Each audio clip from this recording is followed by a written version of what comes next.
Hey friends, hi, hello, வணக்கம். UPSC Civil Service Examinationோட various aspects பார்த்துட்டு இருக்கோம்ல. ஆல்ரெடி நம்ம ப்ரிலிம்ஸ் எக்ஸாமை பொறுத்த வரைக்கும் அதோட சிலபஸ் என்ன, புக் லிஸ்ட் என்ன, எப்படி அப்ரோச் பண்ண இதெல்லாம் பார்த்து முடிச்சிட்டோம்.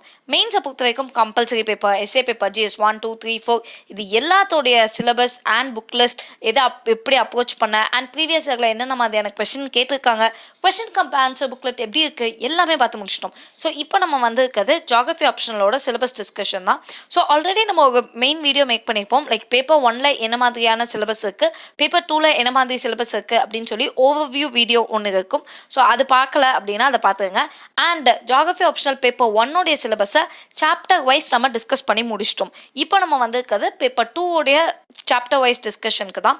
ஸோ அதில் வந்து ஆஸ் யூஷுவல் நமக்கு வந்து 10 டாபிக்ஸ் இருக்குது டோட்டலாக. ஓகே, பேப்பர் 2க்கு 10 டாபிக்ஸ் இருக்குது. நம்ம பேப்பர் 1ல் பார்த்துருப்போம். ஃபர்ஸ்ட் ஹாஃப் ஃபுல்லாக ஜென்ரல் ஜியாகிரஃபி கோர் சப்ஜெக்ட்ஸ் மாதிரி இருக்கும் அண்ட் செகண்ட் ஹாஃப் வந்து ஹியூமன் ஜியாகிரஃபி ரிலேட்டடாக இருக்கும். பட் பேப்பர் 2 அந்த மாதிரிலாம் கிடையாது. இது ஜியாகிரஃபி ஆஃப் இந்தியாவை வச்சு தான் டீல் பண்ணும். மேக்ஸிமம் இந்தியா ரிலேட்டடான விஷயங்கள் மட்டுமே இருக்கும். அண்ட் இதோட டாபிக்ஸ் எல்லாமே பார்த்தீங்கன்னா உங்களுக்கு வந்து அப்படியே கண்டினியூஸாக ஃப்ளோ ஆஃப் டாபிக்ஸ் மாதிரி தான் இருக்கும். ஸோ இதில் வந்து சிங்கிள் டாப்பிக்காக நம்ம வந்து டிஸ்கஸ் பண்ணி முடிச்சுவோம். முடிஞ்ச வரைக்கும் வீடியோட நேரத்தை கம்மியாக இருக்கிறதுக்கு நான் ட்ரை பண்ணுறேன். Let's see. ஸோ இப்போ நம்ம ஃபர்ஸ்ட் பார்க்க போகிறது வந்து ஃபிசிக்கல் செட்டிங். இந்த டாபிக் கீழே என்னென்ன இருக்கோ அதெல்லாம் தான் இப்போ பார்க்க போகும். So let's begin. First topic நீங்கள் பார்த்தீங்கன்னா space relationship of India with neighbouring countries. So இந்தியாவுக்கும் அதுக்கு பக்கத்தில் உள்ள நாடுகள், பக்கத்தில் என்னெல்லாம் நாடுகள் இருக்குது. ஸோ இப்போ இந்தியான்னு எடுத்திங்கன்னா லேண்ட் பவுண்ட்ரி நிறைய நாடுகளுக்கு இருக்குது. மேபி இப்போ பாகிஸ்தான் இருக்கும், ஆப்கானிஸ்தான் இருக்கும், சைனா, நேபாள், பூட்டான், பங்களாதேஷ், இந்த பக்கம் மியான்மர். கீழே பார்த்தீங்கன்னா வாட்டர் பவுண்ட்ரிஸ் ஸ்ரீலங்காவுக்கு இருக்கும், மால்தீவ்ஸ்க்கு இருக்கும். ஸோ இந்த மாதிரியான பல விஷயங்கள் இருக்கா, நெய்பரிங் கண்ட்ரிஸ் இருக்கா. ஸோ இது எல்லாத்துக்கூட ஸ்பேஸ் ரிலேஷன்ஷிப் இந்தியா எப்படி மெயின்டைன் பண்ணுது அப்படிங்கிறதான் ஃபர்ஸ்ட் டாபிக். சிம்பிளாக இருக்கா? அவ்வளோதான். அடுத்தது வந்துட்டு ஸ்ட்ரக்சர் அண்ட் ரிலீஃப். ஸோ இந்தியாவோட ஸ்ட்ரக்சர் அண்ட் ரிலீஃப் எப்படி இருக்கு, மேபி இங்கே எவ்வளோ மவுண்டன்ஸ் இருக்கு, இந்தியாவில் தான் எல்லாமே ஆல்மோஸ்ட் எல்லாமே இருக்கும். ஸோ உங்களுக்கு வந்து என்னென்ன பாசிபிள் மவுண்டன் இருக்கு, பிளாட்டியூஸ் இருக்கு, பிளெயின்ஸ் இருக்கு, டெசர்ட் இருக்கு, ஆரிட் ரீஜன் இருக்கு, செமி ஆரிட் ரீஜன் இருக்கு, கோஸ்டல் ஏரியாஸ் இருக்கு, கோஸ்டலில் உள்ள டோபோகிராஃபிஸ் எல்லாமே அதனால வந்துடும். ஸோ எல்லாத்தோடைய கலவை தானே நம்ம. அதை பற்றி எல்லாத்தையும் நீங்கள் தெரிஞ்சுக்க போகிறீங்க. ஸோ எந்த ஏரியாவில் என்ன இருக்குது இதெல்லாம் தான் நம்ம பார்க்க போகிறோம். அடுத்தது வந்துட்டு ட்ரைனேஜ் சிஸ்டம். ட்ரைனேஜ் சிஸ்டம்னா ஒன்றும் இல்லை, இப்போ நம்மளோட ரிவர் பெட் எல்லாமே இருக்குல்ல, லைக் கங்காவாக இருக்கட்டும், காவேரியாக இருக்கட்டும், இல்லைன்னா வந்துட்டு மகாநதி, கிருஷ்ணா எல்லாம் இருக்குல்ல. ஸோ அது ஒவ்வொரு பேட்டர்ன் ஆஃப் ட்ரைனேஜை வந்து யூஸ் பண்ணும். லைக் அது எங்கே ஃபார்ம் ஆகுது, எங்கே போய் அது வந்து லேண்ட் ஆகுது, எப்படி கடலில் கிடக்குது, அதோட ஒவ்வொரு கோர்ஸ் ஆஃப் பீரியட்லேயும் அது என்ன மாதிரியான ஸ்ட்ரக்சர்ஸ்லாம் மேக் பண்ணுதுன்னு இது ஆல்ரெடி நம்ம வந்து வேர்ல்டுக்கு படிச்சிருப்போம். அது அப்படியே நம்ம வந்து இந்தியாவில் என்னென்ன நதிகளுக்கு அந்த நதி என்ன ஃபாலோ பண்ணுதுங்கிறத பார்க்க போகும். இது நீங்கள் ஏற்கனவே ப்ரிலிம்ஸுக்கு உங்களுக்கு வந்து 1 மார்க்குக்கு வாய்ப்புகள் இருக்கு. எந்த நதிகள், என்னென்ன ட்ரைனேஜ் சிஸ்டம், இந்த மாதிரியான கேள்விகளுக்குலாம் வாய்ப்புகள் இருக்குல்ல. ஸோ இது நீங்கள் கிட்டத்தட்ட இன்டகிரேட்டடாக இருக்கிற மாதிரி தான் இருக்கும். அடுத்தது வந்து வாட்டர் ஷெட்ஸ். ஸோ வாட்டர் ஷெட்ஸ்னால் அகெயின் அதே மாதிரி தான் வாட்டரோட அந்த தன்மைகளை பற்றி, என்ன மாதிரியான லேக் இருக்கு, சில இடங்களில் வந்து முக்கியமான லேக்காக இருக்கும், மேபி இப்போ சில்கா லேக் இந்த மாதிரி இடங்கள்லாம் இருக்கும். அதே மாதிரி நிறைய நம்ம கிட்ட வந்து வெட்லாண்ட்ஸ் எல்லாம் இருக்கு. ஸோ இந்த மாதிரி பல விஷயங்களை பற்றி நீங்கள் இதில் தெரிஞ்சுக்குவீங்க.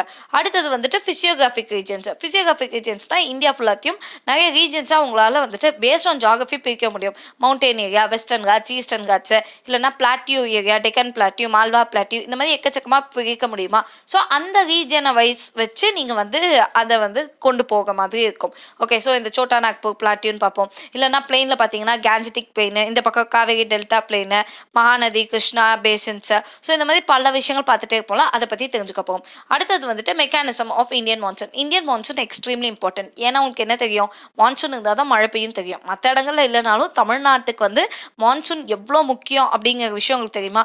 ஸோ அதை பற்றி தான் நம்ம வந்து தெரிஞ்சுக்க போகும். So mechanism of Indian monsoons தான் இந்த டாபிக் எல்லாத்தையும் நம்ம புரிஞ்சுக்க போகும். அடுத்தது mechanism of rainfall patterns. So ரெயின்ஃபாலுக்கும் சில பேட்டர்ன் இருக்கும். மேபி இப்போ கேரளாலலாம் பார்த்தீங்கன்னா எக்கச்சக்கமாக மழை பெய்யும். இப்போ சிகாபுஞ்சிலலாம் பார்த்தீங்கன்னா பெஞ்சிட்டே இருக்கும் மழை, ஃபுல் டே அண்ட் நைட் அது மாட்டு மழை பெஞ்சிட்டே இருக்கும். பட் சில இடங்களில் பார்த்தீங்கன்னா இப்போ ராஜஸ்தான்னா மழையே இருக்காது. தமிழ்நாட்டிலலாம் பார்த்தீங்கன்னா ஓகே இருக்கும் இருக்காது அந்த மாதிரி இருக்கா. ஸோ ஒவ்வொன்றுக்கும் ஒரு பேட்டர்ன் இருக்கா. ஸோ அந்த மாதிரியான பேட்டர்னை பற்றி தெரிஞ்சுப்பீங்க. இப்போ ஷிம்லாலலாம் பார்த்தீங்கன்னா ஸ்னோஃபால் இருக்குன்னு சொல்லுவாங்க. பட் நம்ம ஊர்லலாம் வந்து நம்ம அதெல்லாம் பெரிய லெவலில் பார்த்துக்கவே மாட்டோம். ஆலங்கட்டி மழையே எப்பயோ ஒரு வாட்டி தான் பார்ப்போம். இந்த மாதிரி ஒவ்வொரு இடத்துல ஒவ்வொரு பேட்டர்ன் ஆஃப் ரெயின்ஃபால் இருக்கும். அண்ட் அதோட தன்மைகள் எல்லாம் ஆகிட்டே இருக்கல. ஸோ அதை பற்றி நம்ம தெரிஞ்சுக்கணும். தெரிஞ்சுக்க போகும் இந்தியா பேசிஸாக. அடுத்தது வந்துட்டு சைக்ளோன்ஸ், ட்ராபிக்கல் சைக்ளோன்ஸ் நமக்கு நல்லாவே தெரிஞ்ச விஷயங்கள் தான்.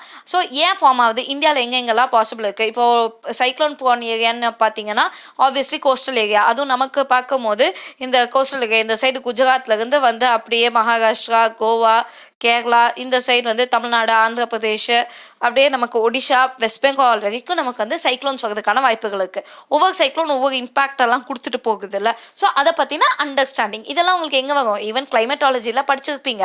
அதே இந்தியாவில் எப்படி அஃபெக்ட் ஆகுது, இந்தியாவில் அதனால என்னென்ன பாதிப்புகள் இருக்குது, இல்லை என்னென்ன நன்மைகள் இருக்குங்கிறத பற்றி இங்கே பார்க்க போகும்.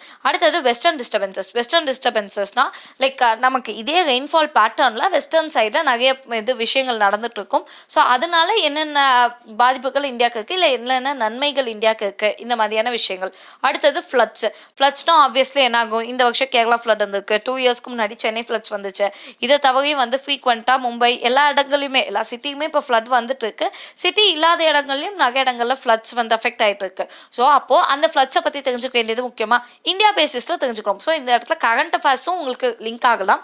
தவிர ஃப்ளட்டுனா என்ன, ஃப்ளட்டு வந்து எப்படி வருது, ஏன் வருது, அதை எப்படி நம்ம வந்து தடுக்கலாம், எப்படி அதை மிட்டிகேட் பண்ணலாம். அதாவது மிட்டிகேட்னா ஒன்றும் இல்லை, ஃப்ளட்டு வந்துச்சு அப்படின்னா அது எப்படி நீங்கள் வந்து உங்களை நீங்கள் காப்பாற்றிப்பீங்க, இந்த மாதிரியான பல விஷயங்கள்.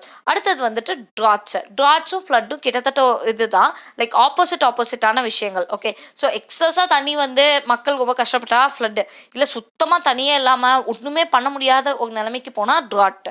ஓகே, ஸோ அதனால என்னென்ன பிரச்சனைகள் இருக்கும், விவசாயம் பண்ண முடியாது, குடிக்கவே தண்ணி இருக்காது, அப்போ மக்கள் ஃபியூரியஸ் ஆவாங்க. ஸோ ஒன்றுமே பண்ண முடியாத ஒரு நிலைமைக்கு தள்ளப்படுவோமா, அதுவும் தப்பு தான். ஸோ அதுக்கு நம்ம என்னென்ன மாதிரியான மிட்டிகேஷன் மெஷர்ஸ் வைக்கலாம். இப்போ ரெயின் வாட்டர் ஹார்வெஸ்டிங்னு சொல்கிறாங்க, இல்லைனா வந்துட்டு நீர் தேக்கி வைக்கணும்னு சொல்கிறாங்க. அதை வந்து தடுக்கிறதுக்கான பல விஷயங்கள் பார்க்கணும். ஸோ இந்த பல விஷயங்கள் பார்த்துட்டு இருக்கோம்ல, இது எல்லாம் தான் இதை பற்றி படிக்க போகும். அடுத்தது வந்து கிளைமேட்டிக் ரீஜன்ஸ். ஸோ இந்தியாவில் வந்து கிளைமேட்டிக் ரீஜன்ஸ்னு நிறைய ரீஜன்ஸ் இருக்கும். மேபி இப்போ நீங்கள் பார்த்தீங்கன்னா ராஜஸ்தான் ஹாட் கிளைமேட் ஃபுல்லாப்பா, இல்லை ஷிம்லாப்னா செம்ம கோல்டு கிளைமேட்ப்பா, இந்த நம்ம ஊரில் பார்த்தீங்கன்னா ஊட்டி கொடைக்கானல் நல்ல கூல்டு கிளைமேட். ஸோ இந்த மாதிரி இது வந்து சும்மா ஒரு பேச்சு வழக்குக்கு நம்ம சொல்கிறோம். பட் ஆக்சுவலி சில ஏரியா வந்து நல்ல ஒரு டிஃப்ரெண்ட்டான கிளைமேட் வந்து இருந்துகிட்டே இருக்கும். ஸோ இந்தியாவிலே நீங்கள் பார்த்தீங்கன்னா ஆல்ரெடி ட்ராபிக் ஆஃப் கேன்சர்லாம் உங்களுக்கு இருக்குது. ஸோ இந்த ட்ராபிக் ஆஃப் கேன்சர் உங்களுக்கு அப்படின்னா என்ன தெரியும்ல, ஸோ அதுக்கு கீழே உள்ள இடங்கள்லாம் உங்களுக்கு ஆல்மோஸ்ட் சன் கொஞ்சம் அதிகமான ரேஸாக இருக்கும். அதுக்கு மேலே உள்ள ஏரியாஸ்லாம் பார்த்தீங்கன்னா அந்த அளவுக்கு சன்ரைஸ் இருக்காது. ஸோ இந்த மாதிரியான பல விஷயங்கள் இருக்கா. ஸோ அதனால் கிளைமேட்டிக் சேஞ்சஸும் நடந்துட்டு இருக்குமா. ஸோ அதனால என்னென்ன ரீஜனலைசேஷன் நடந்திருக்கு, இந்த மாதிரியான விஷயங்கள். அடுத்தது நேச்சுரல் வெஜிடேஷன்னா உங்களுக்கு என்ன தெரியும், நம்ம ஊரில் என்னென்னலாம் விளைவிக்கிறாங்க, எல்லாமே தான் விளைவிக்கிறாங்க அப்படின்னா சில இடங்களில் வந்து ரொம்ப டிஃப்ரெண்ட்டான க்ராப்ஸ் இருக்கும். இப்போ வெஸ்ட் பெங்கால் சைட்லலாம் பார்த்தீங்கன்னா ஜூட் நல்லா விளையும். இப்போ கேரளா சைடில் பார்த்தீங்கன்னா கோகனட் எக்ஸ்ட்ராடினரியாக விளையும். ஸோ அந்த மாதிரியான பல விஷயங்கள் இருக்குது. நேச்சுரல் வெஜிடேஷனுங்கிறது 1-2 கிடையாது, எக்கச்சக்கமாக top to bottom right to left எல்லா பக்கமும் நம்ம கிட்ட எக்கச்சக்கமான ரிசோர்ஸஸ் இருக்குது, எக்கச்சக்கமான ஸ்பீஷஸ் இருக்குது. இப்போது வெஸ்டர்ன் காட்ஸாக எடுத்துக்கோங்க, இல்லைனா அந்த சைடு கஞ்சன்ஜுங்கா, இந்த மாதிரியான இடங்கள்லாம் பார்த்தீங்கன்னா அவ்வளோ டைவர்சிஃபைடான ஏரியாஸில். ஸோ இதெல்லாம் பற்றி நம்ம தெரிஞ்சுக்க போவோம். அடுத்தது soil types and their distribution. So soil types நீங்கள் ஆல்ரெடி பேப்பர் 1 பார்த்துருப்பீங்க, அதே மாதிரி தான். பட் இந்தியாவில் என்னென்ன மாதிரி டிஸ்ட்ரிபியூட் ஆகியிருக்கு, இப்போ டெக்கன் பிளாட்டியூ சைட்லாம் பார்த்தீங்கன்னா பிளாக் சாயில் அதிகமாக இருக்கும். இன்னும் கொஞ்சம் மேலே போனீங்க அப்படின்னா ரெட் சாயில் இருக்கும். கோஸ்டல் ஏரியாஸ்லாம் போனீங்கன்னா அது ஒரு மாதிரி டிஃப்ரெண்ட் கைண்ட் ஆஃப் சாயில் இருக்கும். இல்லை இது பிளெயின் லைக் கேன்ஸ்டிக் பிளெயின் இந்த மாதிரி ஏரியாஸ்லாம் போனீங்கன்னா ஃபர்டைல் சாயில்ஸ், அலுவியல் சாயில்ஸ் ரொம்ப ஜாஸ்தியாக இருக்கும். ஸோ இது என்னென்ன, அதனால என்னென்ன டைப்ஸ் அதில் இருக்குது அண்ட் அது இந்தியா ஃபுல்லாக எப்படி டிஸ்ட்ரிபியூட் ஆயிருக்கு அப்படிங்கிறத தான் தெரிஞ்சுக்க போகிறீங்க. ஸோ இதில் உள்ள எந்த டாப்பிக்குமே உங்களுக்கு வந்து ரொம்ப வித்தியாசமான டாப்பிக்லாம் கிடையாது, சிம்பிள் ஈஸியான டாபிக்ஸ். ஒன்ஸ் நீங்கள் இதெல்லாம் வந்து படிக்க ஸ்டார்ட் பண்ணிட்டீங்க, லைக் ப்ரிலிம்ஸ்க்கோ மெயின்ஸ்க்கோ எங்கேயோ படிக்க ஆரம்பிச்சிட்டிங்கனாலும் உங்களுக்கு வந்து செம ஈஸியாக இது எல்லாமே முடிஞ்சுக்கும். இது எதுக்குமே வந்து நீங்கள் வந்து பெரிய லெவலில் எஃபர்ட்லாம் போட வேணாம். பேப்பர் 1க்கு படிப்பீங்கள்ல, ஸோ ஒரே கான்செப்ட் தான். அதை நீங்கள் படிச்சுட்டு பேப்பர் 1க்கு எழுதும் போது வேர்ல்டு லெவல் எக்ஸாம்பிள் எழுதுங்க, பேப்பர் 2க்கு எழுதும் போது இந்தியா லெவல் எக்ஸாம்பிள் எழுதுங்க, அவ்வளோதான். ஸோ இந்தியாவில் அதை தவிர எங்கே டிஸ்ட்ரிபியூட் ஆயிருக்கு அப்படின்னு பாருங்க. பட் ரிமெம்பர் இது எல்லாமே உங்களோட ப்ரிலிம்ஸ்க்கும் யூஸ் ஆகும். ஸோ ஜாலியாக ஹாப்பியாக படிங்க. ஜியாகிரஃபி படிக்கிறது உங்களுக்கு டெஃபினட்டாக கஷ்டமாகவே இருக்காது. ஸோ அதை வந்து என்ஜாய் பண்ண ஸ்டார்ட் பண்ணிட்டீங்கன்னா டெஃபினட்டாக உங்களுக்கு படிக்கிறதுக்கு ரொம்ப ஈஸியாக இருக்கும். Okay, so thanks a lot for all your support. If you have any doubt please to say me in the comments below. Thank you.